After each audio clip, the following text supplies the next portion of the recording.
স্ত্রীর কাছ থেকে দুইটা জিনিস চাইতে হয়, কোরআনে আছে।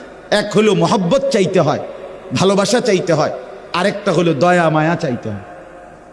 শুধু মহব্বত না, দুইটাই লাগে। আমি 2008 সালে বিয়ে করছি, আজকে 2023 সাল।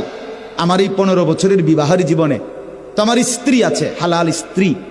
তো আমি যখন 2020 সালে মোটর সাইকেল অ্যাক্সিডেন্ট করে পাও ভাঙ্গিয়া ফেলছি, তখন আমি প্রায় দীর্ঘ 6 মাসের মতো বিছানায় এক জায়গাতে 3 মাস, প্রথম 3 মাস পড়েছিলাম। হসপিটাল থেকে আইনা আমারে যেখানে রাখছে ওইখানেই আমি পড়েছিলাম। এক সুতা নড়াচড়া করতে পারি নাই। পেশাব পায়খানা, অজু, গোসল, খানা, খাদ্য সব কিছু এই এক জায়গায়। তো সেই 6 মাসের লাগাতার আমার রাত দিনের সমস্ত খেদমত দয়া মায়া করে আমার বিবি করছে। এটা রাস্তার নর্তকীর থেকে তুমি পাইতা না।